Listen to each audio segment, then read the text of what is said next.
What if everything society tells you to chase, likes, follows, applause, is actually the very thing keeping you from true fulfillment? We live in a world that measures success in viral moments and crowd approval. But the ancient Stoics whispered a different truth across 2,000 years. Marcus Aurelius, the philosopher king, put it plainly: waste no more time arguing what a good person should be one. That's the heart of it, isn't it? Not how you're perceived, but who you become when no one's watching. This video isn't just about rejecting popularity, it's about uncovering something far more enduring: the quiet power of living by your own compass, guided by purpose rather than applause. Think about the last time you scrolled through social media. How much of what you saw was real, and how much was performance? We've been trained to equate visibility with value, to confuse attention with meaning. But Stoicism invites us to step off that treadmill. Imagine building a life where your worth isn't dictated by algorithms or the fickle opinions of others, where your sense of purpose comes from within, unshaken by external noise. That's the journey we're embarking on today, exploring how Stoic wisdom teaches us to cultivate resilience, master our impulses, and anchor ourselves in virtues like courage and integrity, even when no one's there to applaud. This isn't about withdrawing from the world, it's about engaging with it on your own terms. The Stoics weren't hermits. They were leaders, artists, and thinkers who understood that true influence begins with self-mastery. Over the next few minutes, we'll unpack how prioritizing purpose over popularity doesn't just change your mindset, it transforms your actions. You'll discover how to silence the hunger for external validation, how to find strength in adversity, and why the most meaningful legacies are often the ones least celebrated in the moment. If you've ever felt drained by the chase for approval, or wondered if there's a deeper way to live, this is your invitation to explore a philosophy that stood the test of time, not because it's easy, but because it works. Here's the thing about popularity: it's like chasing smoke. The harder you grasp at it, the faster it slips through your fingers. The Stoics had a term for things like this: indifference. Not because they didn't matter at all, but because they existed outside the realm of what truly defines a meaningful life. Fame, applause, the approval of others, these are externals, entirely dependent on forces we can't control. Epictetus, the former slave-turned-philosopher, put it bluntly: if you want to improve, be content to be thought foolish and stupid. That's the paradox. The moment you tie your worth to the opinions of others, you hand them the keys to your happiness. Now contrast that with purpose. Purpose isn't something the crowd gives or takes away. It's an inner compass, aligned with virtues like wisdom, courage, and justice. While popularity fluctuates with trends and whims, purpose roots you in something unchanging. Think of a tree bending in the wind. The leaves, the externals may rustle and fall, but the trunk holds firm because its strength comes from within. That's the Stoic distinction. One path leaves you at the mercy of every passing opinion. The other builds resilience, because your fulfillment isn't borrowed, it's earned through your own choices and actions. History is littered with figures who chased the spotlight only to find emptiness waiting for them. But the ones who endure, the thinkers, the artists, the quiet leaders, often operated by a different rhythm. They understood that real influence isn't about volume, it's about depth. Consider Marcus Aurelius again, ruling an empire while scribbling private reflections in his journal. Those words weren't meant for an audience, they were the raw material of his character. And 2,000 years later, we're still learning from them. That's the power of purpose. It doesn't just sustain you, it outlives you. So how do we shift from chasing approval to cultivating something deeper? It starts with a simple but uncomfortable question. Who are you when no one's watching? When the cameras are off, the likes stop rolling in, and it's just you and your choices. That's where purpose lives. The Stoics called this the inner citadel, a mental fortress built on self-awareness and discipline. Every time you choose integrity over applause, growth over validation, you reinforce it, and slowly, the noise of the world fades into background static, leaving only the clarity of your own voice. This isn't about dismissing connection or impact. It's about recognizing that the most meaningful legacies are often built in the quiet spaces, the decisions made without an audience, the principles held when no one's there to see. Popularity can be intoxicating, but purpose, that's nourishment. One leaves you hungry for more, the other fills you in ways that last. The Stoics didn't just talk about purpose in vague, inspirational terms, they mapped it out with precision. At the core of their philosophy stand four cardinal virtues: wisdom, courage, justice, and temperance. These weren't abstract ideals, they were daily practices, the raw materials for building a life of meaning. Wisdom isn't just about knowing what's right, it's about seeing through the illusions of popularity, recognizing that chasing applause often means sacrificing authenticity. Courage isn't just facing external threats, it's the willingness to stand alone, to risk being misunderstood when your values clash with the crowd. Justice extends beyond fairness to others. It's about honoring your own potential, refusing to shrink your gifts for the sake of fitting in. And temperance, that's the art of holding space for what truly nourishes you, saying no to the endless hunger for more attention, more validation, more noise. Take a modern example, an entrepreneur turning down a lucrative deal because it conflicts with their ethics. That's wisdom in action, seeing beyond short-term gain. Or a whistleblower speaking truth despite backlash, that's courage wearing its everyday clothes. Even in relationships, these virtues shape purpose, choosing deep conversations over performative charm, or investing in quiet loyalty rather than dramatic displays for social media. Seneca put it perfectly: life is like a play. It's not the length but the quality of acting that matters. Stoic purpose isn't about grand gestures, it's the cumulative weight of small, virtuous choices. Consider how these virtues intersect with our modern obsession with visibility. Wisdom asks, is this truly meaningful or just visible? Courage whispers, you don't need permission to live by your values. Justice reminds you that your time and energy are finite. Are you spending them on what deserves your best self? And temperance pulls you back when the chase for recognition becomes an addiction. This framework turns purpose from a fuzzy aspiration into a series of deliberate actions. Here's where Stoicism surprises many people. Living virtuously isn't about self-denial. It's about liberation, freeing yourself from the exhausting performance of being who others want you to be. Seneca wrote, "Nature intended us to need no ornament but our own virtues." When you align with your nature, your deepest strengths and values, you stop contorting yourself to fit molds. A musician creating work that resonates with their soul rather than trending algorithms. A parent prioritizing presence over picture-perfect posts. A leader making unpopular decisions because they serve a greater good. These are all expressions of Stoic purpose. The beauty of anchoring yourself in virtue, external rewards become secondary. You're no longer waiting for the world to validate you. You're too busy becoming someone worth validating. That shift changes everything. Criticism stings less because your worth isn't on trial. Success feels different because it's measured by growth, not trophies. Even failure transforms. It's no longer an indictment of your value, but feedback for your journey.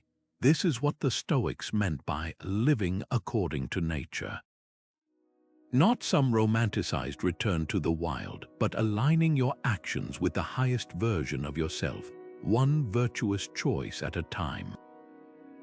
So the next time you feel the pull of popularity, ask yourself, which virtue is calling me here? Is it wisdom guiding you to share something true, or fear pushing you to conform? Is it courage asking you to stand firm, or insecurity begging for approval? Purpose isn't found in the spotlight. It's forged in those quiet moments when you choose who you'll become, regardless of who's watching. And that's a legacy no algorithm can erase. There's a reason the chase for popularity feels so exhausting. It's built on a foundation of fear. Fear of being overlooked, fear of not measuring up, fear of fading into the background. The Stoics saw this clearly 2,000 years ago. Marcus Aurelius wrote in his private journal, "How quickly praise and recognition fade into oblivion. How meaningless the applause of the crowd." He wasn't just dismissing fame, he was exposing the trap. When we tie our self-worth to external validation, we hand over our peace to something as unstable as public opinion. One day you're celebrated, the next you're forgotten.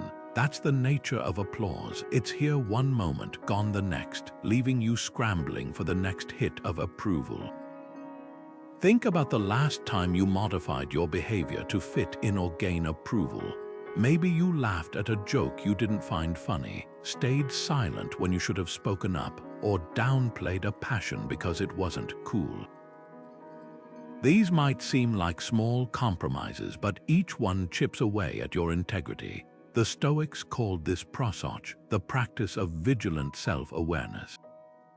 It's noticing when you're bending yourself to please others and asking, what am I afraid of losing? Is it really connection or just the illusion of it? Because true belonging doesn't require you to erase parts of yourself. Here's the uncomfortable truth. Seeking popularity often masks a deeper insecurity. We confuse being liked with being valued, mistaking visibility for worth. But as Epictetus pointed out, it's not what happens to you, but how you interpret it that matters. When you interpret silence as rejection or a lack of attention as failure, you're building your life on shaky ground. The alternative, building on virtues instead. Courage lets you stand firm when others retreat. Temperance helps you walk away from empty validation. Wisdom teaches you to distinguish between being admired and being respected. One feeds your ego, the other nourishes your character. So when have you sacrificed your values for approval? Maybe it was agreeing with a crowd despite your misgivings, or hiding a part of your identity to avoid judgment. Reflect on that moment without self-condemnation. This isn't about guilt, but awareness. Every time you choose authenticity over applause, you reclaim a piece of yourself. That's the Stoic shift from fearing invisibility to embracing freedom. Because the irony is, the less you need validation, the more authentically you connect. Not as a performer, but as a person, flaws, quirks, and all. This isn't about rejecting community or influence. It's about recognizing that the healthiest connections come from alignment, not performance. When you stop molding yourself to fit every expectation, you attract people who resonate with who you truly are, not who you're pretending to be. That's the hidden gift of prioritizing purpose over popularity. You trade the exhausting act of constant approval, seeking for the quiet confidence of living by your own code. And in that space, something remarkable happens. You stop chasing the spotlight and start carrying your own light. Imagine walking into a workshop where the only tools are self-reflection, and the only finished product is your character. That's how Epictetus described the philosopher's school, not a lecture hall, but a forge where you shape your soul. No applause, no rankings, just the steady work of aligning your actions with your principles. Now compare that to the digital arena we navigate daily. where every post is a performance and every interaction comes with a visible score. The Stoics understood something profound. When you outsource your self-worth to likes and shares, you surrender the one thing no one else can define, your own measure of yourself. This shift from external to internal metrics isn't about ignoring feedback or living in a bubble. It's about recognizing the difference between constructive growth and compulsive comparison. Social media thrives on what Stoics called prosocial distractions that pull us away from self-governance. Scrolling through curated highlight reels, it's easy to mistake someone else's script for your rubric. But Epictetus warned, no man is free who is not master of himself. Your feed might measure popularity, but only you can measure progress. Think of it like two artists. One paints for gallery sales, adjusting colors to match buyer trends. The other works in a basement studio, refining techniques only they fully understand. The first may gain fleeting attention, but the second owns something priceless, an inner compass honed by honest effort. That's the power of inner metrics. When Marcus Aurelius wrote, "The happiness of your life depends upon the quality of your thoughts," he wasn't dismissing external realities. He was reminding us that true growth happens in the unseen labor, the private journal entries, the resisted temptations, the small acts of integrity no one witnesses. Modern culture often conflates visibility with value. We're taught to track followers as if they're mile markers on the road to success, but the Stoics measured differently. Their currency was virtue, not how many people praised them, but whether they acted with wisdom when no one was looking. Seneca described this as living, as if the whole world saw you, even when alone. That's the antithesis of performative living. It's bringing the same integrity to a decision made in darkness as you would under stadium lights. Here's where the metaphor of the workshop becomes vital. In a real workshop, you don't judge a craftsman by the crowd outside the door. You evaluate the sturdiness of the joints, the precision of the cuts. Similarly, Stoic self-assessment asks, did I act with courage when fear pressed in? Did I choose justice over convenience? These questions dissolve the noise of external validation. A like button can't answer them, only honest reflection can. This isn't a call to abandon social connection. It's an invitation to recalibrate. Next time you feel the tug of comparison, pause and ask, what's being crafted here, my character or my image? The difference between the two is everything. One leaves you dependent on perpetual applause, the other builds an unshakable foundation. After all, a tree doesn't measure its worth by the birds that land on its branches. It grows toward the light, roots deepening with each silent season. That's the Stoic secret. The metrics that matter are the ones no one else can see. History gives us countless examples of individuals who chose purpose over applause, and none stand taller than Cato the Younger. This Roman statesman became legendary for his refusal to compromise, even when it cost him everything. During Julius Caesar's rise to power, Cato was one of the few voices who refused to bend. He stood against corruption, not for personal gain, but because it was right, even as his peers mocked him as stubborn or outdated. When Caesar offered him mercy after victory, Cato chose death over submission. To modern eyes, that might seem extreme, but the Stoics revered him not for how he died, but for how he lived, unshaken by the shifting tides of public opinion. His legacy wasn't built on being loved, it was built on being unwavering. Then there's Socrates wandering the streets of Athens, asking uncomfortable questions. He wasn't crafting sound bites for the ancient equivalent of viral fame. He was poking at the complacency of his society. When put on trial for corrupting the youth, he didn't beg for mercy or soften his message. Instead, he told the jury, an unexamined life is not worth living. They sentenced him to death, but here's the twist. His students later wrote that he drank the hemlock with calm dignity. No last-minute plea for popularity, no desperate attempt to rewrite his legacy. His integrity outlived his critics. Centuries later, we remember his accusers only because of him. These weren't martyrs seeking posthumous fame. They were practitioners of a radical idea that some things matter more than being celebrated. Think of Diogenes, the philosopher who lived in a barrel, mocking Alexander the Great's power by telling him to step aside because he was blocking the sun. Or Hypatia, the mathematician who taught truth despite threats from those who feared knowledge. What united them wasn't a thirst for rebellion, but a commitment to something deeper than applause. They understood that principles are only meaningful if they hold firm when tested, especially when the crowd is shouting the opposite. Now consider this: who inspires you not for their fame, but for their refusal to trade integrity for convenience. Maybe it's a teacher who challenged you to think deeper, even when it made you uncomfortable. A colleague who spoke up in a meeting when silence would have been safer. Or a public figure who risked ridicule to stand by an unpopular truth. These are the modern Catos and Socrateses, not because they're flawless, but because they remind us that character isn't forged in the spotlight, but in the moments when doing right costs something. The Stoic lesson here isn't about imitating their extremes, but recognizing their clarity.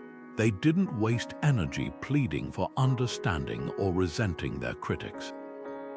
They simply lived their truth, leaving the world to catch up or not. That's the quiet power of purpose. It doesn't demand validation. It just is. And in a world obsessed with trends, that kind of steadfastness becomes its own kind of revolution. There's a Stoic idea so powerful it echoed through the centuries, landing in the hands of Friedrich Nietzsche, who called it amor fati, the love of fate.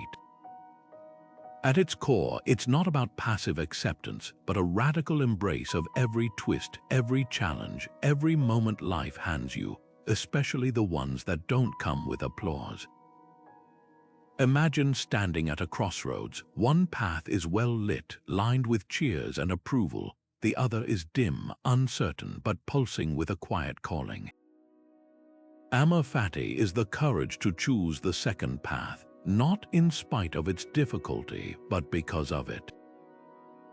The Stoics believed that true freedom comes from saying, "This is where I'm meant to be," even when the crowd is shouting, "Wrong direction." Nietzsche took this further, framing it as the ultimate act of self-creation. My formula for greatness in a human being is amor fati, that one wants nothing to be different, not forward, not backward, not in all eternity. That's the key, not just enduring your path, but falling in love with it. Think of a musician composing songs that defy trends, or an entrepreneur building a business that prioritizes ethics over hype.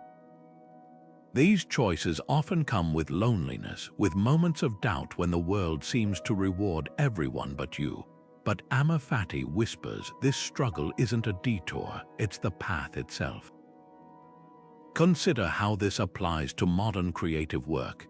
Every artist faces the tension between virality and authenticity. Do you chase algorithms or dig into the raw, unfiltered work that feels true to you? The Stoic answer isn't to reject success, but to redefine it. When you love your fate, the late nights, the rejections, the quiet growth, you stop seeing obscurity as failure. Each setback becomes part of the story you're weaving, not a stain to erase. Marcus Aurelius wrote, "The obstacle is the way." That's amor fati in action. The hurdles aren't just overcome, they're absorbed into your purpose. Now apply this to career choices. How many people stay in unfulfilling jobs because they fear the judgment of stepping off the ladder? Amor fati flips the script. It asks, what if the risky pivot is actually the safest bet for your soul? A teacher leaving a prestigious school to mentor underserved kids. A lawyer trading billable hours for advocacy work. These aren't sacrifices. Their affirmations, Nietzsche's twist on Stoicism, reminds us, loving your fate means trusting that the unconventional path isn't just valid, it's vital. This philosophy becomes a shield against comparison. Social media thrives on highlight reels, but amor fati roots you in your own narrative. When you stop measuring your journey against others, you start noticing the beauty in its idiosyncrasies. The failed project that taught you resilience, the quiet season that forced introspection, these aren't gaps in your resume. They're the texture of a life lived on purpose. Seneca put it bluntly, fate leads the willing and drags the unwilling. Loving your fate isn't surrender, it's partnership. So how do we practice this? Start small. Next time you face a setback, a rejection, a detour, pause and ask, what if this is exactly what I need right now? Not as a platitude, but as a genuine inquiry. Maybe the delayed grant forces you to refine your idea. Maybe the criticism strips away complacency. Amor fati turns life into a collaboration with destiny, where even the storms have purpose. The Stoics and Nietzsche agreed, the deepest fulfillment isn't found in avoiding challenges, but in embracing them as part of your design. When you love your fate, you stop begging life for an easier script and start marveling at the one you've been given, flaws, twists, and all. And that's where real power lies, not in controlling every outcome, but in knowing that whatever comes is yours to meet, to mold, and ultimately to cherish. Marcus Aurelius left us a mental blueprint for weathering the storms of external judgment. He called it the inner citadel. Picture a fortress within you, unshaken by the cheers or jeers outside its walls.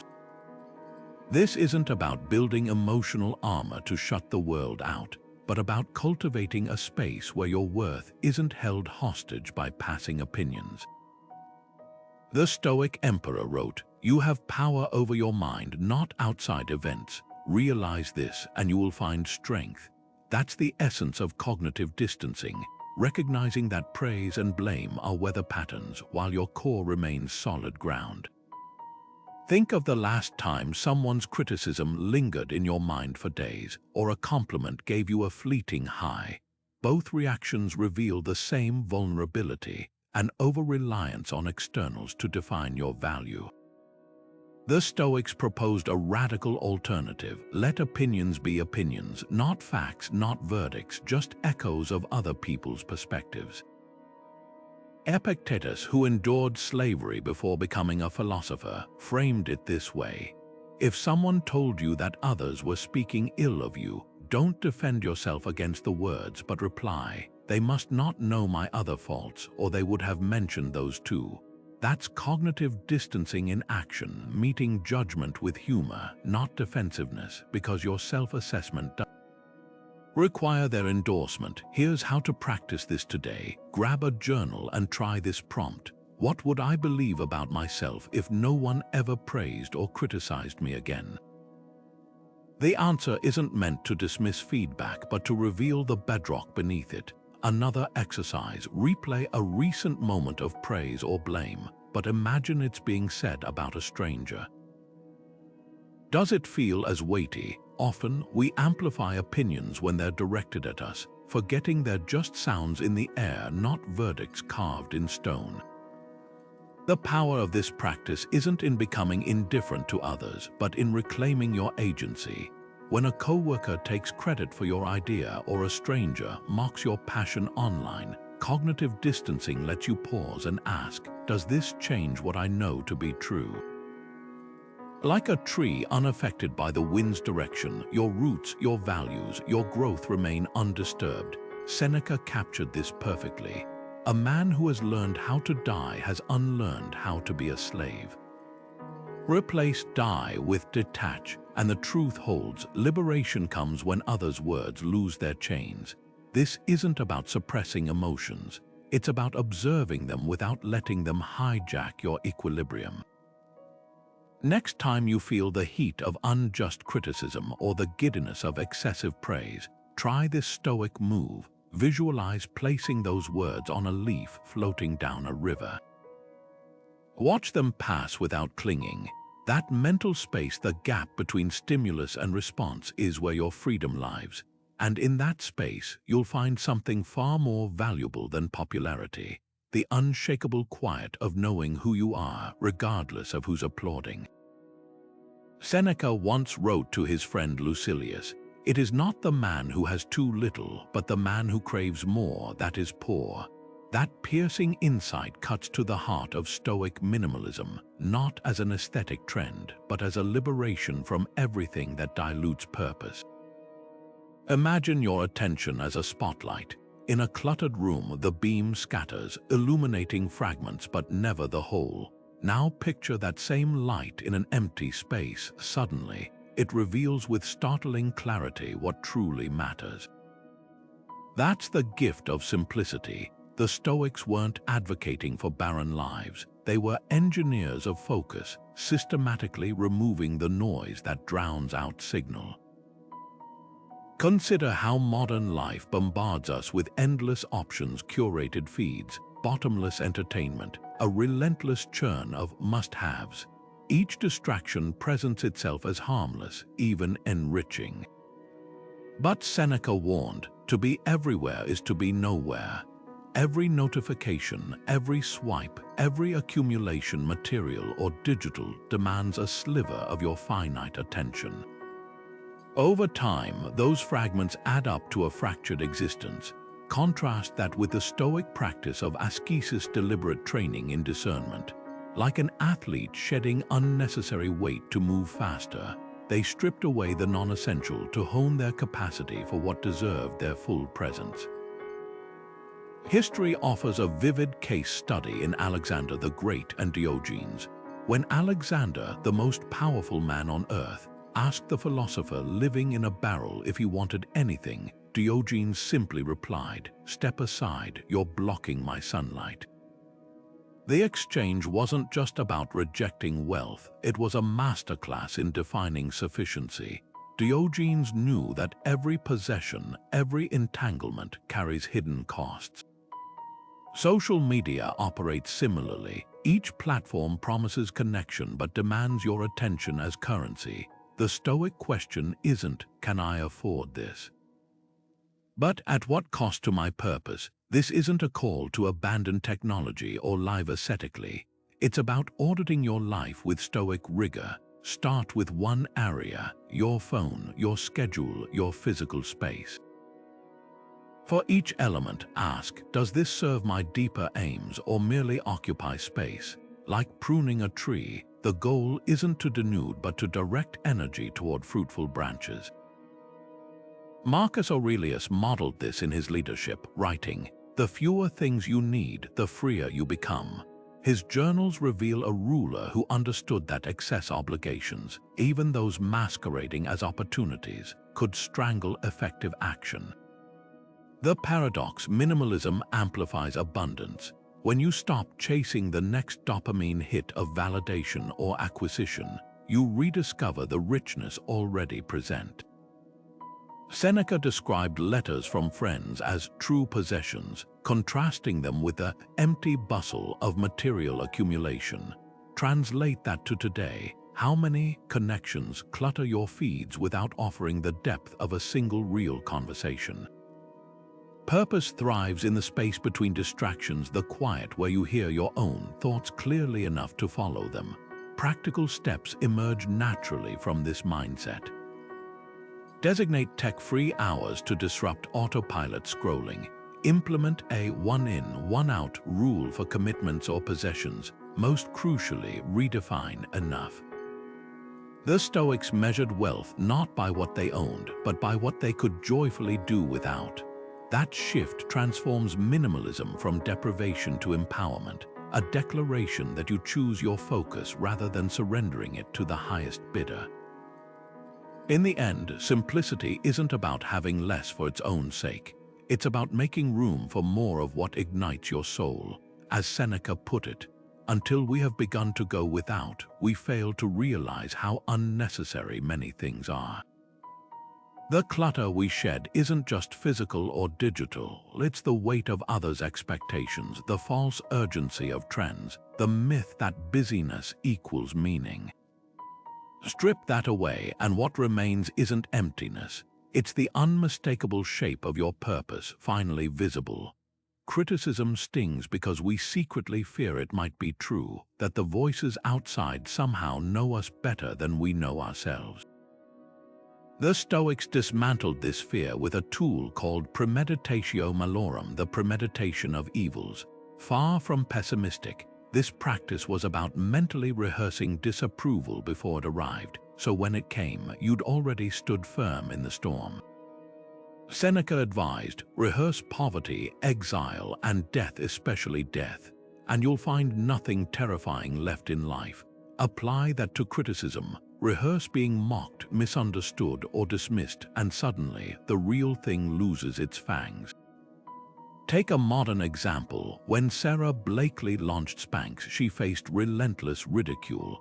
Industry veterans called her footless pantyhose a joke. Buyers scoffed at the idea. But Blakely had already imagined worse. Years of door-to-door sales taught her to hear no without flinching. She didn't just tolerate criticism, she expected it, even welcomed it as proof she was innovating. That's premeditatio malorum in action, preparing for resistance so thoroughly that when it arrives, you recognize it as part of the process, not a verdict on your worth. Or consider Banksy, the anonymous artist whose work deliberately provokes. Every mural risks backlash from authorities who call it vandalism, critics who dismiss it as shallow. Yet Banksy's anonymity itself is a Stoic shield. By refusing a public identity, they strip critics of the personal target, turning disapproval into mere background noise. Marcus Aurelius would approve, the best revenge is to be unlike your enemy. When you can't be baited, criticism becomes powerless. This isn't about numbing yourself to feedback. It's about distinguishing constructive critique from the static of others' insecurities. The Stoics likened the mind to a fortified city, gates open to allies, closed to invaders. Next time criticism lands, ask, is this helping me grow or just asking me to shrink? A chef improves by listening to diners' honest reviews, not by pandering to every palate. A writer grows by weighing editorial notes, not by rewriting for every troll. Try this reframe. Criticism is the friction that proves you're moving. A stationary object gathers no resistance. When backlash comes, it often means you've struck a nerve, challenged a norm, or stepped out of line precisely where purpose lives. Epictetus, who endured slavery and exile, put it bluntly, if you want to improve, be content to be thought foolish. The louder the noise, the more clearly it signals you're on uncharted ground. So here's the challenge. Tonight, play out the worst-case scenario in your mind. Imagine your boldest idea met with eye rolls, your deepest values dismissed as naive. Then ask, would I still do this if everyone I respect called me wrong? That's the crucible where conviction is forged, not in the safety of universal approval, but in the willingness to stand alone. Because history doesn't remember the crowd's murmurs, it remembers the voices that refuse to echo. We've all felt it, that twitch of anxiety when you see friends posting about an event you skipped, or the gnawing sense you're falling behind while scrolling through someone else's highlight reel. Psychologists call it FOMO, the fear of missing out, but the Stoics recognized this ache centuries ago and offered a radical antidote, JOMO, the joy of missing out. Not as a consolation prize, but as a deliberate choice to savor the richness of what you've chosen over the illusion of what you haven't. Epictetus, who knew a thing or two about finding freedom in limitation, put it plainly, he is a wise man who does not grieve for the things which he has not, but rejoices for those which he has. That's the heart of JOMO, shifting from scarcity to sovereignty, from fearing you're not enough to knowing you already are. Think of it like two travelers. One races from landmark to landmark, snapping photos to prove they were there, but never truly seeing anything. The other sits quietly on a bench, absorbing the play of light on cobblestones, the scent of bakeries at dawn, experiences no camera could capture. Both are technically traveling, but only one is present. That's the difference between chasing experiences and inhabiting them. The Stoics weren't against connection or adventure. They were against letting FOMO turn life into a checklist of performances. When Seneca wrote, "All your sorrows have been wasted on you if you have not yet learned how to be alone," he wasn't praising isolation. He was revealing solitude as the forge where self-sufficiency becomes unshakable. Modern research echoes this ancient wisdom. Studies show that heavy social media users report higher levels of envy and dissatisfaction, not because their lives are lacking, but because comparison hijacks their ability to appreciate what's real. A digital detox isn't about rejecting technology. It's about reclaiming your attention span from the slot machine of endless scrolling. Try this Stoic experiment. For one evening, leave your phone in another room and engage in monotasking, reading a book without checking messages, cooking without background noise, or simply sitting with your thoughts. At first, it might feel like withdrawal, but soon you'll notice something startling: the return of your own inner rhythm. The magic of JOMO lies in its quiet rebellion. While FOMO whispers that you need to be everywhere at once, JOMO reminds you that depth beats breadth every time. Consider the artist who declines a party to finish a painting, or the parent who skips a networking event for bedtime stories. These aren't sacrifices, they're affirmations of what matters most. Marcus Aurelius modeled this in his reign, often retreating from imperial pomp to write in his journal or study philosophy. His private reflections never mention fearing he was absent from the right banquet. They're fixated on whether he showed up fully for his own principles. Here's how to cultivate JOMO in practice. Start small. Say no to one obligation that drains you more than it fulfills. Notice the space that opens up. Next, reframe solitude as productive rather than punitive. The Stoics called this anachoresis, a strategic withdrawal to reconnect with your core. It could be a morning walk without headphones, a lunch break away from screens, or even deleting an app that feeds more anxiety than connection. Each act is a vote for a life measured by meaning, not metrics. The paradox: the more you practice missing out, the less you feel you're lacking. Like a gardener pruning distractions, you make room for what truly grows you. Epictetus said, "No man is free who is not master of himself." JOMO is that mastery in motion, not running from the world, but choosing your place in it with both eyes open. And in that choice, you find something far richer than popularity: the quiet thrill of being exactly where you belong. Marcus Aurelius began each day with a simple ritual, not with grand proclamations or sweeping declarations of purpose, but with quiet reminders whispered to himself. When you arise in the morning, think of what a precious privilege it is to be alive, to breathe, to think, to enjoy, to love. This wasn't lofty idealism. It was the Stoic art of turning purpose into practice, one ordinary moment at a time. Too often, we treat purpose like a distant summit, something we'll reach after a dramatic transformation. But the Stoics knew better. Purpose isn't a single heroic act. It's the accumulation of small, deliberate choices: how you greet the day, how you respond to frustration, how you show up when no one's keeping score. Consider the way a river carves a canyon. It's not one massive surge of water that shapes the rock, but the persistent flow of countless drops over time. Your virtues work the same way. Courage isn't just facing a life-threatening crisis. It's speaking up in a meeting when your voice shakes.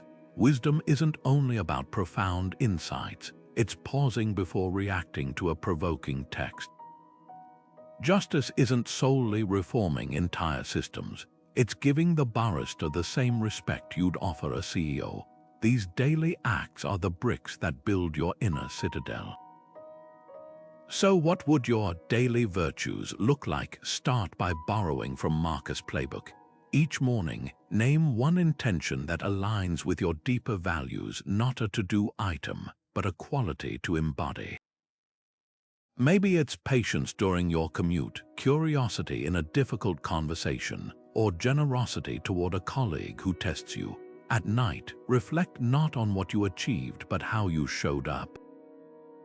Did you act from integrity or insecurity? Did your choices reflect who you aspire to be or who others expect you to be? This isn't about self-judgment, it's about calibration. History's most purposeful lives were rarely marked by constant fanfare. Think of Rosa Parks' quiet defiance on a bus, or Van Gogh painting sunflowers in obscurity. Their power came from consistency, not spectacle. Even Marcus, ruling an empire, found meaning in the mundane writing. You can commit injustice by doing nothing. Inaction, he knew, erodes purpose as surely as betrayal does. Here's the challenge. For 1 week, choose a virtue of the day. Monday might be listening deeply without planning your response. Tuesday could be embracing discomfort instead of avoiding it. Like a musician practicing scales, these repetitions train your character until integrity becomes second nature.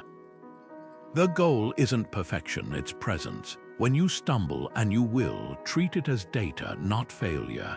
Epictetus advised, progress isn't made by the weak or negligent, but by those who continue the work. Purpose thrives in the ordinary. It's in the email you draft with care, the apology you offer without excuses, the moment you choose stillness over scrolling. These aren't distractions from your real life, they're the very fabric of it. The Stoics didn't wait for perfect conditions to live virtuously. They used whatever was in front of them as their workshop. Your life, exactly as it is right now, is already the raw material you need. The question isn't whether you're capable of grand gestures. It's whether you're willing to find the grandeur in today's seemingly small ones. We live in an era obsessed with meteoric rises, stories of influencers gaining millions overnight, startups skyrocketing to unicorn status, careers transformed by a single viral moment. But here's what rarely gets mentioned. For every overnight success, there are thousands of unseen nights of struggle, doubt, and deliberate practice. Seneca saw through this illusion 2,000 years ago when he wrote, "Time discovers truth." Notice he didn't say time creates truth, but reveals it. Wisdom, mastery, lasting impact, these aren't products of luck or lightning strikes. They're the slow, steady work of showing up even when no one's watching. Take the training of ancient philosophers. Plato studied with Socrates for nearly a decade before founding his academy. Aristotle spent 20 years as Plato's student before teaching Alexander the Great. These weren't quick apprenticeships, they were deep immersions where mastery meant not just absorbing ideas but testing them through lived experience. Contrast that with today's hustle culture, where we're sold the myth that relentless visibility equals progress. The Stoics would have recoiled at the idea of fake it till you make it. For them, authenticity wasn't a branding strategy, it was the foundation of character. You couldn't pretend your way to wisdom any more than you could pretend your way to strength by lifting imaginary weights. Modern skill building often mirrors this impatience. We chase certificates over competence, followers over fluency, but real growth follows what psychologists now call the plateau effect, long stretches where effort yields no visible reward, yet lays the groundwork for breakthroughs. Seneca described this as digesting knowledge rather than merely collecting it. Think of a musician practicing scales for years before their first standing ovation. or a scientist conducting hundreds of failed experiments before a discovery. The applause comes late, but the work begins early. Here's where Stoic patience becomes revolutionary. While hustle culture glorifies burnout as a badge of honor, the Stoics measured progress by sustainable rhythms. Marcus Aurelius reminded himself, "Don't let your imagination be crushed by life as a whole. Stick with the situation at hand." That's the antidote to comparison fatigue, focusing on your own craft without obsessing over others' highlight reels.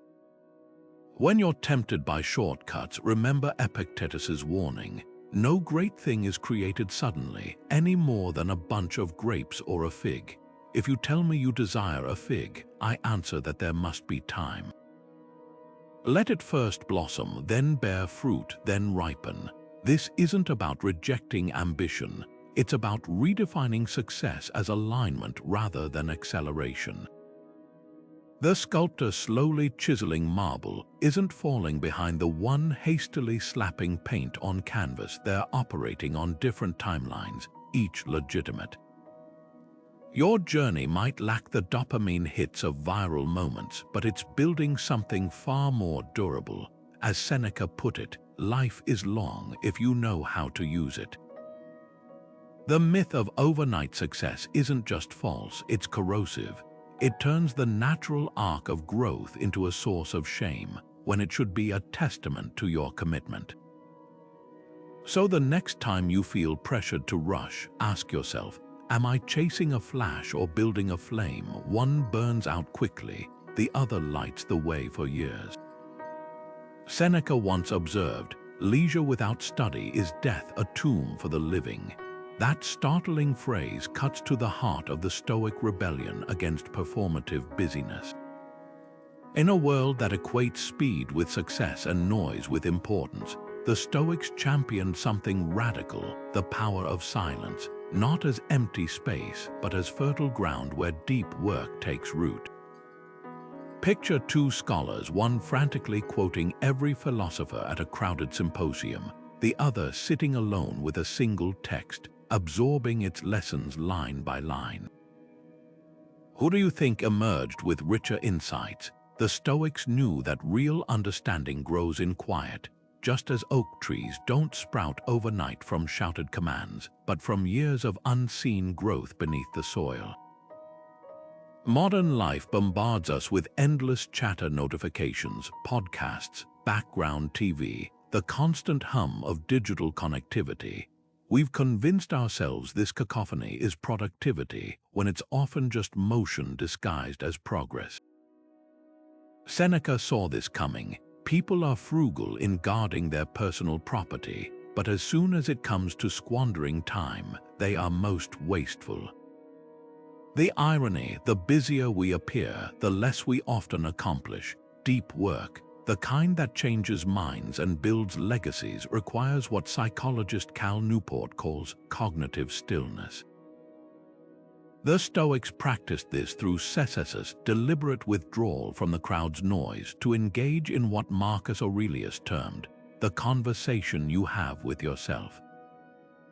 Consider Newton developing calculus in quarantine during the Great Plague, or Maya Angelou renting a sparse hotel room to write, stripped of distractions. Their breakthroughs didn't come from hustle theater, but from protected focus. The same principle applies today. A programmer debugging complex code, a nurse mastering a new procedure, a parent fully present with a child. These aren't Instagrammable moments, but they're where mastery lives. As Seneca warned, you're not delayed by a red light, but by your refusal to sit with your own thoughts. So where do you need to mute external voices? Start by auditing your inputs. That podcast playing while you cook, is it nourishing or numbing? The group chat buzzing hourly, does it spark ideas or scatter focus? Try this Stoic experiment. For one morning, delay your first interaction with screens. Let your mind wake fully before inviting in the world's noise.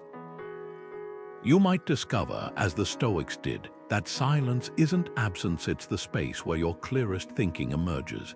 The deeper magic lies in what happens when you stop performing and start engaging. A violinist doesn't improve by posting practice videos. Progress comes in the hours when no one's recording.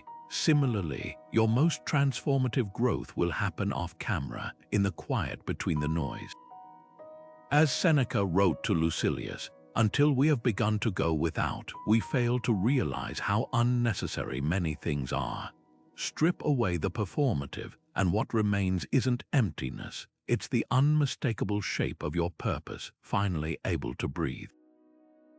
The word no might feel small, but in the hands of someone living with purpose, it becomes a shield, one forged in the fires of Stoic discipline.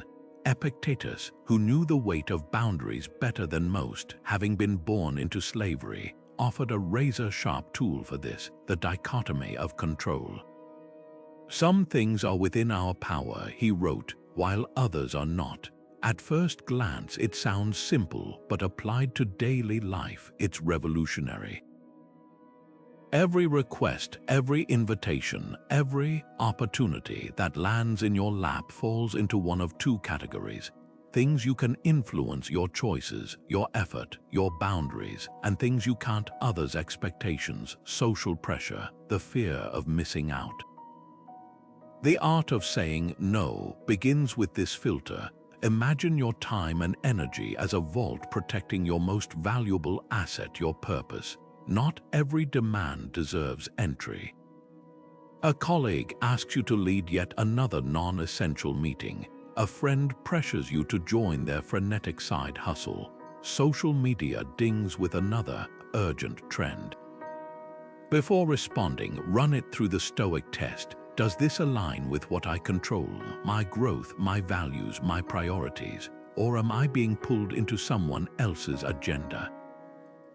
The moment you recognize that no isn't rejection but redirection, you reclaim sovereignty over your days. But let's be honest, saying no gracefully is harder than it sounds. We fear ruffling feathers or being labeled selfish. That's where the Stoics offer scripts, not as rigid formulas, but as mental frameworks. To the non-essential meeting: "I appreciate the invite, but I'm focusing on deep work this quarter. Let me know if there's a way to contribute asynchronously." To the distracting side hustle: "That sounds exciting, but I've committed to fewer projects with more depth right now." Even to yourself when tempted by endless scrolling: "Is this moving me forward or just filling time?" These aren't rejections, they're affirmations of a deeper yes. History's most purposeful figures mastered this skill. Rosa Parks' quiet no on that bus wasn't impulsive. It was the culmination of years of disciplined boundary setting within the civil rights movement. Beethoven, going deaf, withdrew from society's noise to compose his greatest symphonies, telling a patron, "What I have in my heart must come out, that is why I must isolate myself." Their no wasn't negativity, it was the price of their yes to something greater. Practice this today, start small, decline one trivial request without over-explaining. Notice how the world doesn't end, then go deeper. Audit your commitments like a Stoic accountant. What drains energy without adding meaning? Eliminate just one. Over time, you'll find that no isn't a barrier to connection. It's the guardrail that keeps you on your path. As Seneca wrote, "If you wish to be loved, love." But he might have added, "If you wish to live with purpose, learn to say no with the same conviction as your yes." Because every boundary you set isn't a wall, it's the outline of the life you're choosing to build. Marcus Aurelius faced a sobering truth each morning. You could leave life right now, not as morbid fixation, but as razor-sharp clarity about what endures. In a world obsessed with metrics, likes, shares, follower counts, the Stoics measured impact differently, not by how far your voice carried, but by how deeply it resonated in the choices you made when no one was counting. Their legacy wasn't built on trending topics or viral moments. but on the quiet accumulation of virtuous acts, the kind that outlive marble statues and social media archives alike. Consider two trees in a forest. One gets photographed constantly, its vibrant blooms plastered across travel blogs. The other grows unnoticed, its roots purifying groundwater for an entire ecosystem. Both matter, but only one sustains life beneath the surface. That's the Stoic view of legacy, when Seneca wrote, "What wisdom can you find that is greater than kindness?" He wasn't dismissing ambition, he was redefining success. The teacher who shapes a student's character, the neighbor whose consistency becomes a sanctuary, the artisan who prioritizes craftsmanship over clicks. These are lives measured by virtue's invisible currency. History vindicates this approach. We remember Epictetus not for how many attended his lectures, but for how his teachings survived centuries of upheaval. His classroom was a simple stool in Nicopolis. His legacy, a philosophy that still steers lives today. Contrast that with the Roman emperors who built colossal statues of themselves. Most now lie in fragments, their names half forgotten. Visibility fades, impact lingers. This invites a radical exercise, writing your ethical will. Unlike traditional wills that distribute possessions, an ethical will distills your lived wisdom. The principles you'd want to pass on if today were your last chance to speak. The Stoics practiced this through their letters and journals. Marcus' Meditations was never meant for publication. It was his private dialogue with truth. Your version could be a letter to a loved one, a voice memo, or even a list of hard-won realizations. Try answering, what have I learned about living well? What mistakes taught me the most? What's worth preserving beyond my lifetime? Here's the paradox. When you stop performing for applause and start living for principles, your influence expands in unexpected ways. The parent modeling resilience during hardship may never trend online, but their children will carry that strength forward. The entrepreneur prioritizing fair wages over viral growth might not make headlines, but their team's loyalty becomes its own testament. As Marcus reminded himself, the memory of everything is very soon overwhelmed in time, but virtues, those ripple outward long after the noise fades. So tonight, light a candle and ask, if I were gone tomorrow, what would my daily choices whisper about what I truly valued? Not the polished version for public consumption, but the raw, unfiltered truth. Legacy isn't manufactured in final acts, it's assembled in the ordinary moments when you choose kindness over convenience, integrity over imitation, depth over distraction. And that's a story no algorithm can erase. The Stoics never mistook solitude for isolation. They understood something modern life often forgets, that true community isn't measured in followers or friend counts, but in the depth of connections that sharpen your character like iron against iron. Seneca's letters to Lucilius weren't just philosophical treatises. They were lifelines tossed across the chaos of daily life.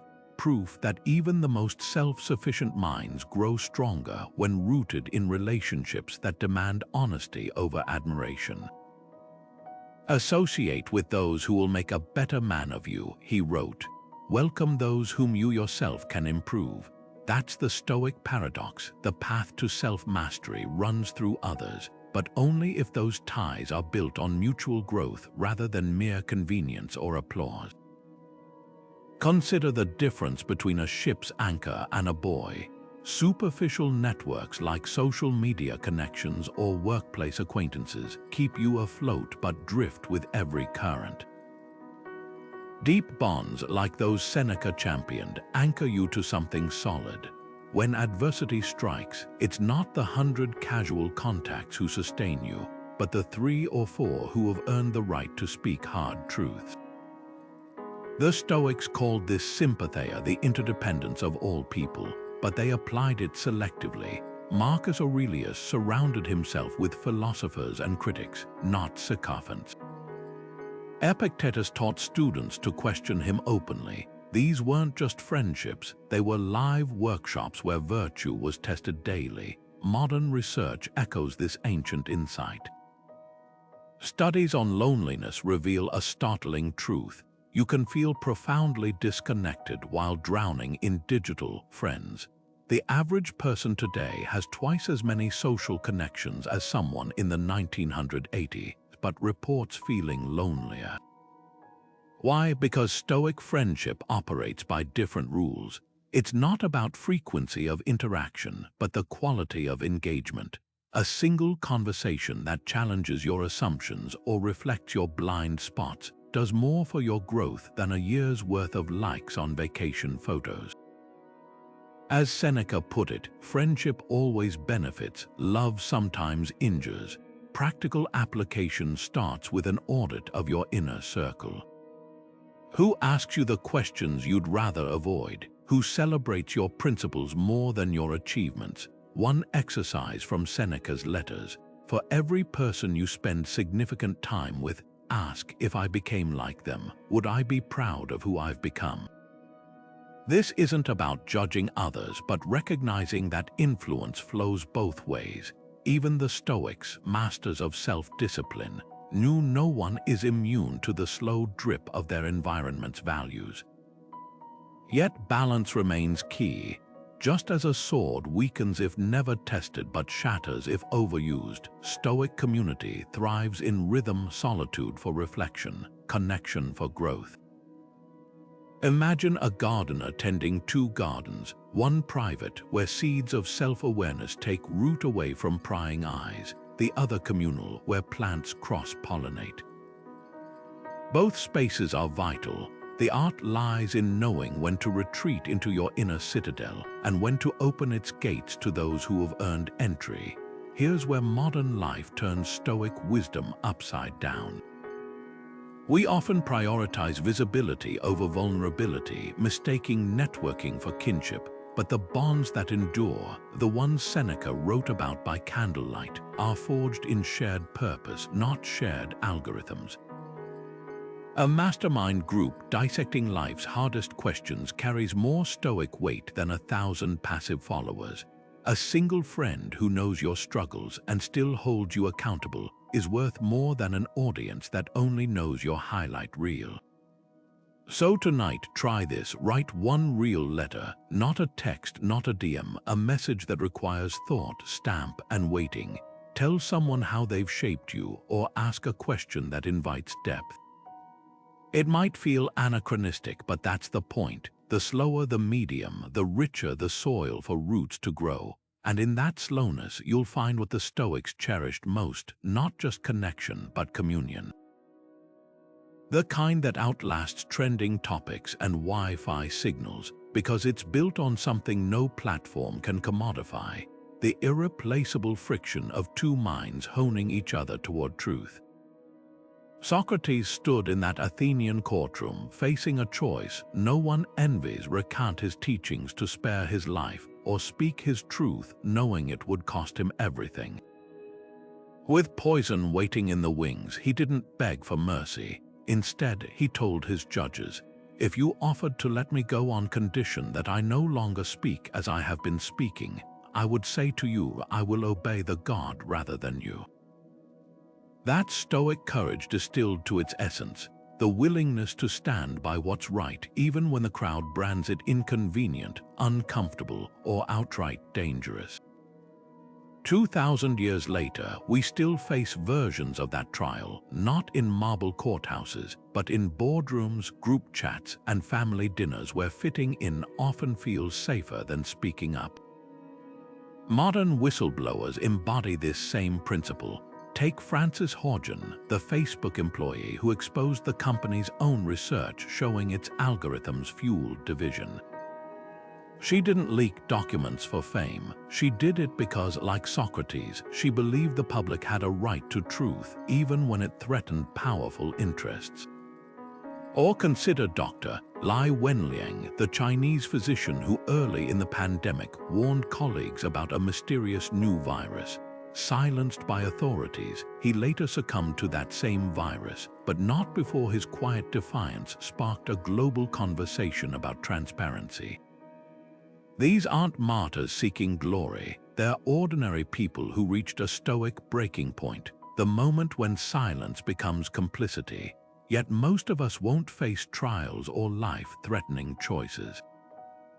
Our tests come in subtler forms: the racist joke no one challenges, the unethical shortcut the team quietly approves, the toxic dynamic everyone pretends not to see. That's where Stoic courage wears everyday clothes. Epictetus, who knew oppression firsthand, offered practical guidance. If you want to improve, be content to be thought foolish and stupid. Not because truth-tellers are foolish, but because the crowd often labels them that way to avoid discomfort. When you refuse to laugh at the offensive remark or question the cut corner, you might be met with eye rolls or dismissal. The Stoic trick: recognize that their reaction says more about their unease than your integrity. History's most transformative truths often started as unpopular opinions. Galileo's astronomy, Darwin's evolution, even the once radical idea that all humans deserve equal rights, each was initially met with ridicule or outrage. The common thread: their champions possessed what the Stoics called parrhesia, fearless speech. Not the performative kind that seeks applause, but the quiet resolve to say what needs saying precisely when it's hardest to hear. Marcus Aurelius modeled this as emperor, writing, "If it's not right, don't do it. If it's not true, don't say it." Simple words, but imagine applying them to your last workplace meeting or social media scroll.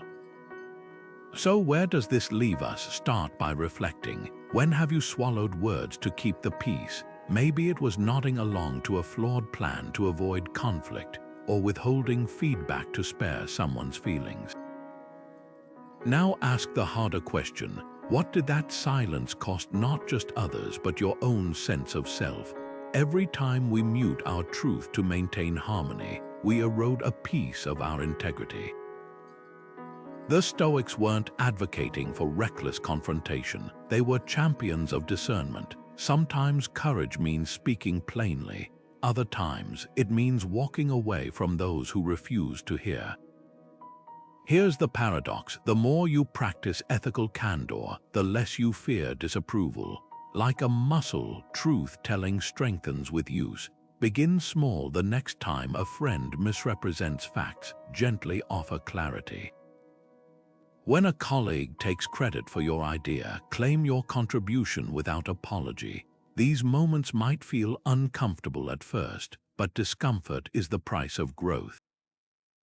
As Seneca wrote, "We are more often frightened than hurt, and we suffer more in imagination than reality." The backlash you dread rarely materializes, and when it does, you'll discover a resilience you didn't know you had. Ultimately, Stoic courage isn't about changing the world overnight. It's about refusing to let the world change you against your will. Whether in grand gestures or quiet corrections, each act of honesty chips away at the illusion that fitting in equals belonging. Real connection with others and yourself is forged in authenticity, not acquiescence, and that's a truth worth speaking even if your voice shakes. There's a jarring but transformative exercise the Stoics practiced called premeditatio malorum, the premeditation of evils. At first glance, it sounds pessimistic, imagining losing what you cherish: your work, your relationships, even your life. But here's the paradox Seneca discovered: by mentally rehearsing loss, you don't breed fear, you uncover a startling clarity about what actually matters. Picture this: you wake up tomorrow to find every social media account erased, every metric of external validation gone. No likes, no followers, no applause. At first, panic might grip you, but then, slowly, something else emerges. The projects you'd still pursue, the people you'd still reach out to, the work you'd do in absolute silence. That's your purpose stripped bare. Seneca tested this himself. In letters to his friend Lucilius, he described walking through his home imagining it all vanished, his wealth, his status, even his freedom. Far from crushing him, this mental exercise did something remarkable. It dissolved the illusion that these externals were the source of his worth. "He who has learned to die has unlearned slavery," he wrote. Apply that to modern terms. He whose imagined irrelevance has unlearned the need for constant validation. Try it now. Close your eyes and visualize your work never receiving praise, your art never seen by masses, your efforts known only to you. Does it still feel worth doing? If the answer is yes, you've found your North Star. This practice isn't about nihilism, it's about focus. Think of a sculptor chiseling away excess marble to reveal the statue within. Negative visualization chips away the noise of shoulds and musts, leaving only the unshakable core of why you do what you do. The entrepreneur who pictures their startup failing might realize they'd still build because they love the process, not the exit strategy. The writer who imagines their book never published might discover they'd still write for the sheer need to articulate truth. Even in relationships, visualizing a loved one's absence doesn't push them away. It sharpens your appreciation for the ordinary moments you'd miss most. Here's how to make this practical. Tonight, carve out 10 minutes of quiet. Mentally remove one thing you rely on for validation. Your job title, your social following, a creative outlet. Sit with the emptiness. Notice what impulses arise. Do you feel compelled to create something new? Reach out to someone genuinely. The Stoics called this the art of poverty, not to romanticize lack, but to expose how much we already possess. Marcus Aurelius practiced it daily. When you arise in the morning, think of what a precious privilege it is to be alive, to breathe, to think, to enjoy, to love. He wasn't waiting for applause to feel that way. He was conditioning himself to recognize value before it's gone. The modern twist: we've built lives where validation is instant and constant, a dopamine drip of notifications and metrics. Negative visualization interrupts that cycle. It asks, what remains when the faucet turns off? Maybe it's the satisfaction of solving a complex problem, the quiet pride in a skill honed over years, or the irreplaceable warmth of a conversation where no one was performing. These are the things that don't vanish when the crowd moves on. So here's the challenge. For 1 week, start each morning by mentally giving up one source of external validation. No need to actually quit your job or delete accounts. Just hold the thought lightly. Notice how it shifts your choices. That email you're drafting to impress a client, how would you write it if promotions didn't exist? That project you're procrastinating on, would you dive in if no one ever praised the result? Like a muscle, this mental rehearsal grows stronger with practice. And over time, you'll find yourself less haunted by the question, what will people think? And more grounded in a far more potent one. What's worth doing even if no one ever knows? That's the gift of negative visualization. It doesn't take things away. It reveals what was always there. Consider the difference between a sprinter fixated on the finish line and one absorbed in perfecting their stride. The first might stumble under pressure, while the second improves with each step, regardless of the race's outcome. That's the heart of the Stoic shift from goals to systems, a move championed by Epictetus when he said, "Make the best use of what is in your power and take the rest as it happens." Popularity is an outcome as unpredictable as crowd noise at a stadium. Purpose, on the other hand, is a process, the daily rhythm of showing up, whether the stands are empty or full. Think of it like gardening. You don't control the weather or the soil's every variation, but you can commit to watering, pruning, and tending. Some seasons yield abundance, others teach resilience.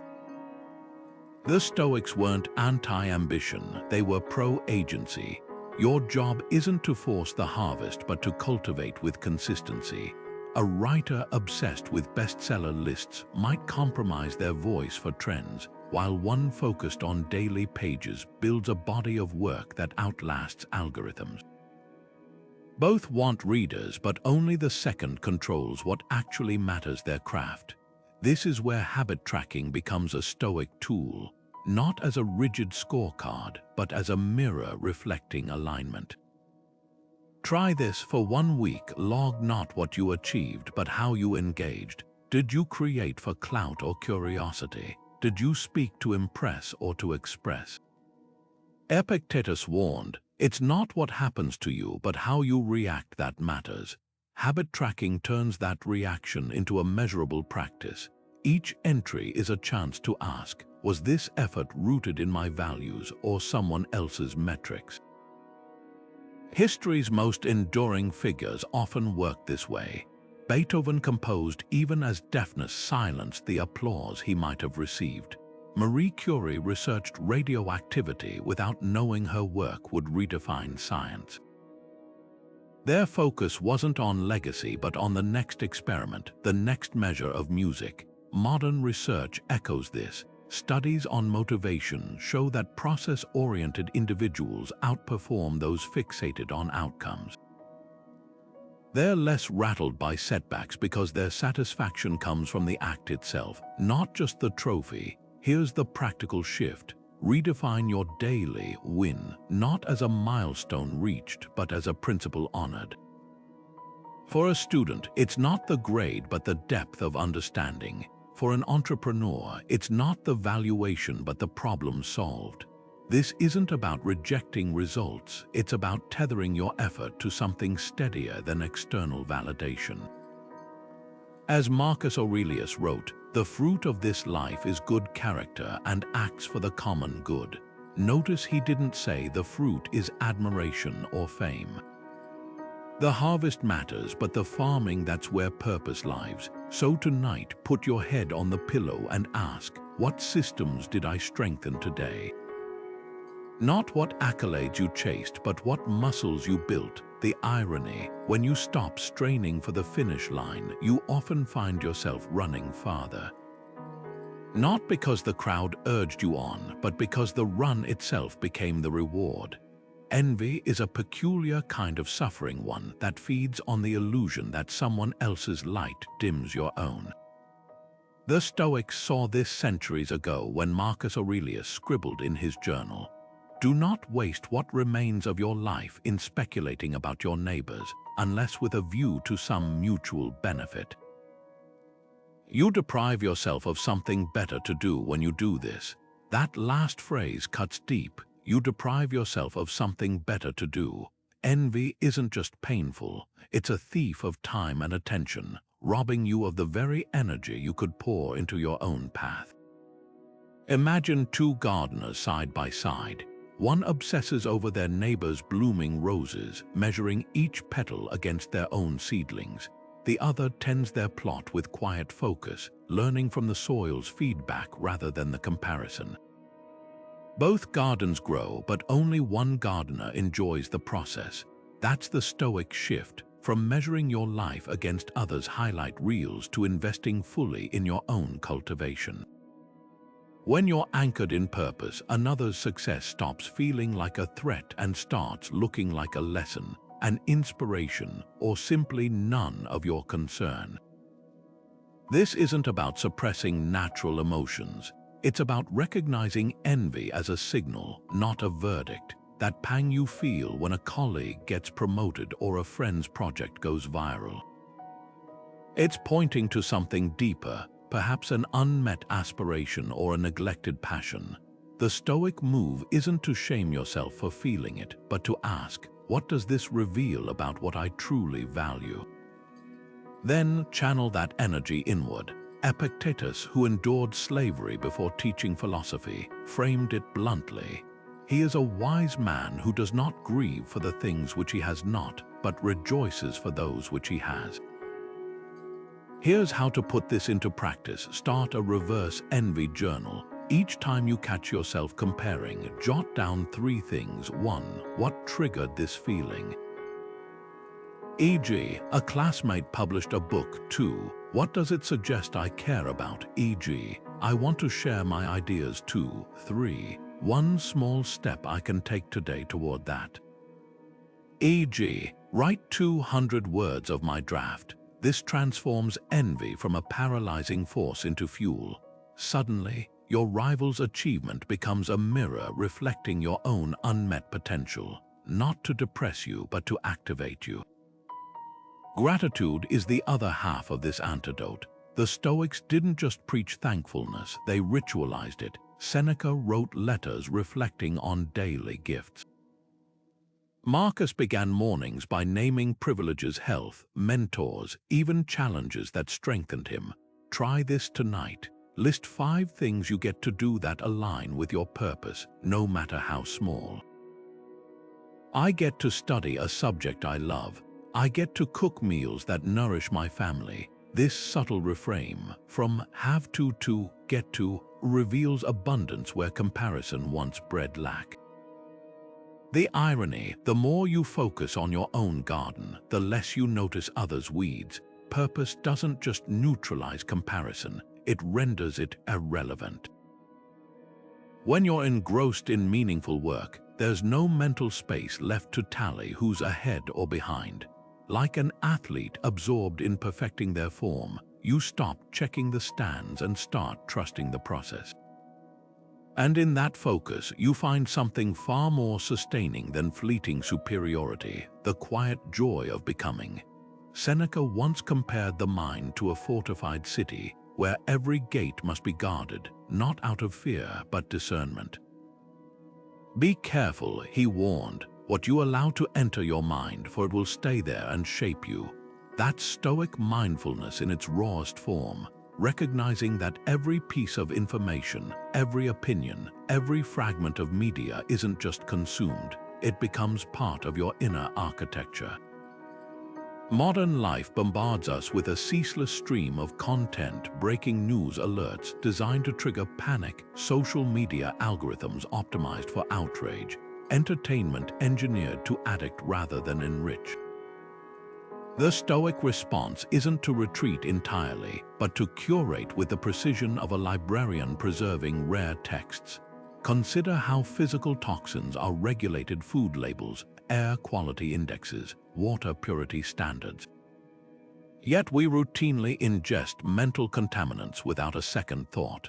A study from the University of California found the average person consumes 5 times more information daily than someone in 1986, equivalent to 175 newspapers. But here's the twist: our brains haven't evolved to process this deluge.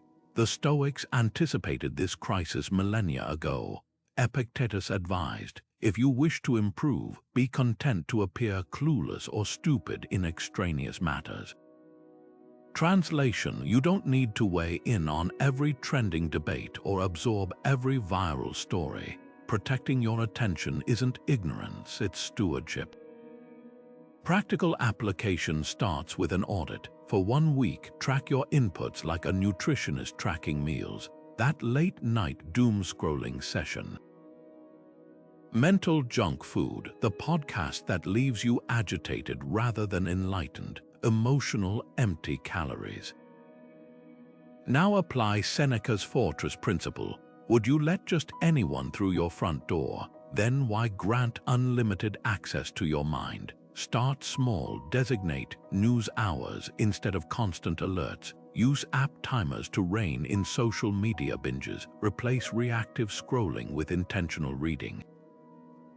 The goal isn't deprivation, but liberation from the illusion that more information equals more control.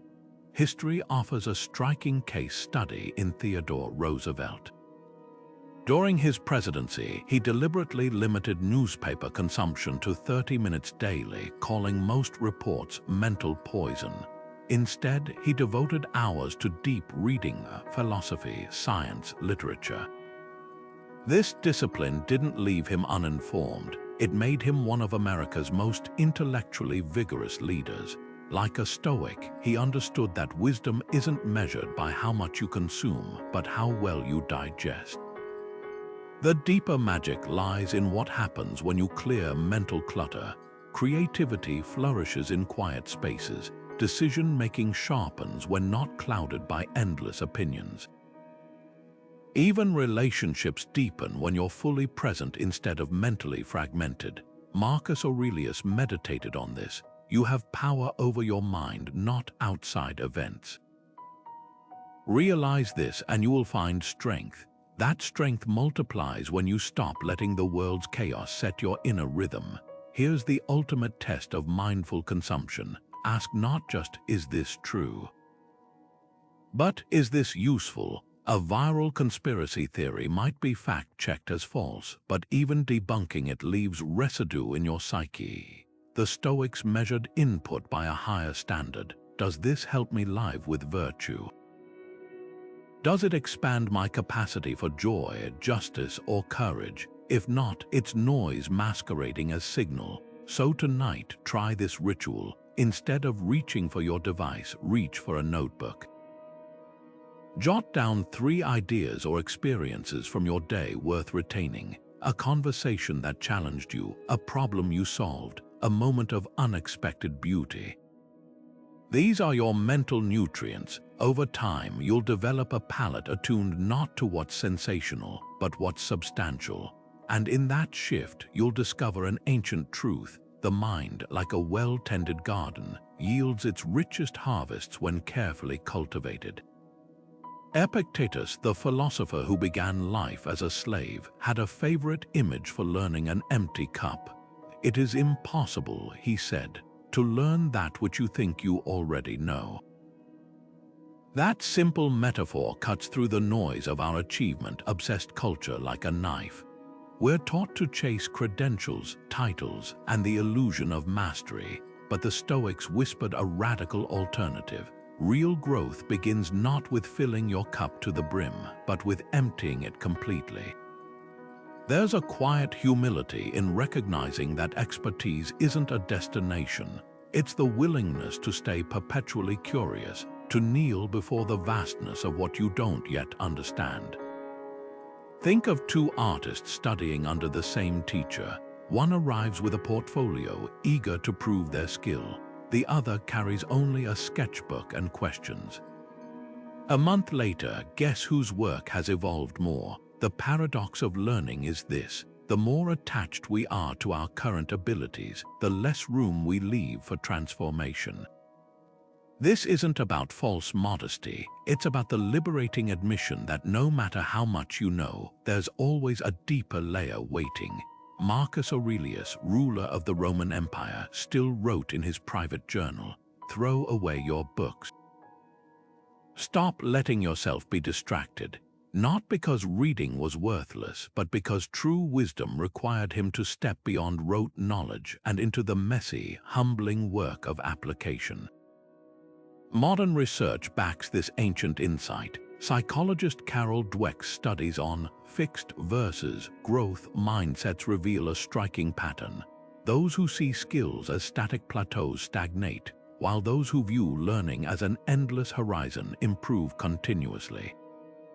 The Stoics would have nodded in recognition. Their entire philosophy was built on prokopton, the concept of making progress, not achieving perfection. Imagine applying this to your own craft. A programmer clinging to familiar languages resists new frameworks. One with an empty cup mentality tinkers with unfamiliar code daily. A manager convinced they've mastered leadership stops soliciting feedback. One rooted in humility seeks descent to uncover blind spots. Here's where purpose shifts from a trophy to a torch. When you stop chasing expertise as a badge to display and start embracing growth as its own reward, every setback becomes fertilizer. The chef who burns a dish isn't failing, they're collecting data. The writer whose draft gets rejected isn't blocked, they're being redirected toward sharper edits. Even relationships thrive under this lens. The moment you assume you know your partner completely is the moment you stop truly seeing them. but approach each conversation as if holding an empty cup. That's where intimacy lives. Practical application starts with small, daily resets. Try the Apprentice Hour, 60 minutes where you deliberately engage in something you're terrible at. Sketch with your non-dominant hand. Attempt a recipe in a cuisine you've never cooked. The goal isn't proficiency, it's reacquainting yourself with the delicious discomfort of being a beginner. Epictetus, who taught in a simple chair while his students sat on the floor, insisted that philosophy wasn't about polished lectures but lived experimentation. First say to yourself what you would be, he advised, then do what you have to do. Notice the sequence. Becoming precedes doing. History's most enduring innovators shared this trait. Leonardo da Vinci died with notebooks full of questions he'd never answer. Marie Curie, even after winning Nobel Prizes, referred to herself as always learning. Their greatness didn't come from clinging to what they knew, but from courting what they didn't. That's the hidden power of the empty cup. It never overflows, so it's always ready to receive. So tonight, as you reflect on your day, ask not just what did I accomplish, but what did I discover that I don't yet understand? The first question measures output, the second expands capacity. And in that expansion, you'll find something far more valuable than expertise, the endless curiosity that keeps purpose alive. There's a peculiar kind of bravery required to stand firm when the crowd not only disagrees but laughs, when your deepest convictions become the punchline of someone else's joke. The Stoics called this apatheia, not apathy in the modern sense, but the unshakable calm of knowing some truths are worth embracing even when they're met with sneers. Consider Diogenes, the philosopher who lived in a barrel, deliberately mocking Athenian extravagance.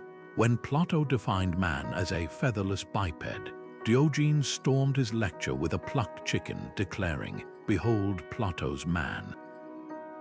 The audience roared with laughter, but history remembers who provoked deeper thought. Ridicule, the Stoics understood, is often the tax on originality. History whispers these stories like a secret handshake among the principled. Galileo spent his final years under house arrest for insisting the earth moved around the sun, yet on the day he recounted, legend claims he muttered under his breath, "And yet it moves." Rachel Carson faced vicious attacks from chemical companies when she exposed the dangers of pesticides in Silent Spring, branded as hysterical and unscientific, until her warnings sparked an environmental revolution. These weren't martyrs seeking sainthood, they were ordinary people who reached a threshold where silence felt more costly than scorn, the Stoic distinction. They didn't just endure mockery, they expected it. Epictetus, born into slavery, framed it as part of the bargain. If you wish to improve, be content to appear clueless or stupid. Not because truth-tellers are foolish, but because truth often wears that disguise until the world catches up. Now turn the lens inward. What belief have you tucked away, not because it lacks merit, but because you fear the smirk, the eye roll, the dismissive wave? Maybe it's an unconventional parenting approach in a sea of rigid norms, or a business idea that defies industry dogma. That quiet hesitation is where Stoic courage begins. Marcus Aurelius offered a mental tool for this. Whatever anyone does or says, I must be good. Note the phrasing, must be, not must be seen as. The gap between those two is where integrity lies. The modern world amplifies this challenge. Social media turns dissent into a spectator sport, where unpopular opinions can trigger avalanches of ridicule. But here's the counterintuitive truth. Ridicule often signals you've struck a nerve. When Copernicus proposed a heliocentric model, critics scoffed that his math was too elegant to describe a messy universe. His flaw, challenging the ego of a species that believed itself the center of creation. Today's equivalent might be rejecting hustle culture in a productivity-obsessed workplace or advocating for digital minimalism in an attention economy. The pattern repeats. What's mocked as radical today often becomes tomorrow's common sense. So how do you cultivate this resolve? Start small. Share one contrarian thought in a trusted circle, not to provoke, but to practice bearing the discomfort of dissent. Notice how the sky doesn't fall, then reflect what made that belief worth hiding. Was it truly fragile or just unpolished? The Stoics journaled for this very reason, to separate the fear of judgment from the substance of their views. Try this prompt. If I knew no one would laugh, what would I dare to say or do? The answer isn't just about courage. It's a roadmap to the person you're becoming when the crowd isn't watching. Because here's the secret the Stoics knew. Ridicule doesn't disprove an idea, it tests your conviction in it. Every innovator, every reformer, every quiet revolutionary faced the same gauntlet. What set them apart wasn't thicker skin, but a deeper anchor. They'd ask themselves the question we often avoid: is this truth worth standing alone for? And in that answer, they found something more sustaining than applause: the quiet certainty of being exactly who they were, even when the world insisted they shouldn't. Marcus Aurelius often closed his eyes and visualized the earth from space, a technique Stoics called the view from above. Cities became specks, empires mere brushstrokes on the cosmic canvas. From that vantage point, the applause of crowds and the sting of obscurity alike shrank into irrelevance. Think of the substance of the whole, he wrote, and how small your share. Think of the span of time and the brief instant allotted to you. That's Stoic cosmology in action, not denying life's intensity, but framing it against the vastness of time and space until what once felt urgent reveals itself as fleeting. Consider how social media metrics warp our sense of significance. A post goes viral for a week, then vanishes into the digital abyss. A hashtag trends at breakfast, forgotten by dinner. Contrast that with the slow unfurling of a redwood tree growing for centuries, its rings recording droughts and storms without concern for applause. The Stoics weren't urging detachment from the present, they were offering a corrective lens. When we zoom out, we see that most of what we chase as urgent won't even register in our own memories a decade later, let alone in the grand sweep of history. Now imagine your 80-year-old self sitting across from you today, not as a scolding elder, but as someone who's weathered seasons of praise and neglect. What would they urge you to prioritize? Likely not the follower count that once felt vital, but the relationships nurtured in quiet moments. Not the trophies collected, but the integrity maintained when no one was watching. This exercise, what psychologists now call temporal self-distancing, does something remarkable. It dissolves the artificial urgency of popularity contests, revealing enduring values beneath. The ancient Stoics practiced this by meditating on what they called sympatheia, the interconnectedness of all things across time. Your life isn't an isolated blip, it's a stitch in the tapestry of human experience. When Seneca advised, "Live as if you were living already for the second time," he wasn't promoting regret, he was inviting perspective. The choices that feel weighty today often look different when viewed from life's back nine. Try this tonight. Step outside and look at the stars. Really look. Then whisper your current worries to the sky. Notice how the vastness doesn't diminish your struggles, but places them in a context where fleeting approval loses its grip. That's the gift of the long view, not to make your life feel small, but to help you distinguish between what's truly monumental and what merely masquerades as such. The irony: the less you need your name etched in neon lights, the more likely it is to endure in the gentle glow of shared memory. True freedom begins when you stop asking for permission, not just from others, but from the very systems designed to keep you craving their approval. The Stoics weren't just philosophers, they were rebels in togas, challenging Rome's obsession with wealth and status by declaring the most radical idea of all, that your worth isn't negotiable. Epictetus, once enslaved, put it bluntly, "No man is free who is not master of himself." 2,000 years later, that same defiance echoes in modern acts of quiet resistance. The employee who leaves at 5 p.m. despite side-eye from hustle culture colleagues, the teenager who swaps viral challenges for a book, the influencer who deletes their account to reclaim their attention. These aren't just personal choices, they're silent uprisings against a world that profits from your restlessness. Consider how quiet quitting reframes productivity. It's not about laziness, it's about drawing boundaries in a system that treats burnout as a virtue. The Stoics would have recognized this instantly when Marcus Aurelius wrote, "You don't have to turn this into something. It doesn't have to upset you." He was crafting an ancient playbook for disengaging from toxic grind culture. Or look at digital minimalism, where cutting screen time isn't just self-care, it's a strike against algorithms engineered to hijack your focus. Like Diogenes carrying a lamp in daylight, searching for an honest man, these acts seem absurd to those still asleep in the system, but their power lies precisely in that absurdity. They expose the unspoken rules by refusing to play along. History's most transformative rebellions often start this way, not with grand manifestos, but with small, stubborn acts of sovereignty. The civil rights movement had Rosa Parks keeping her seat. Environmentalism had Rachel Carson's Silent Spring. Stoicism had a former slave teaching that freedom isn't granted, it's seized through unshakable self-possession.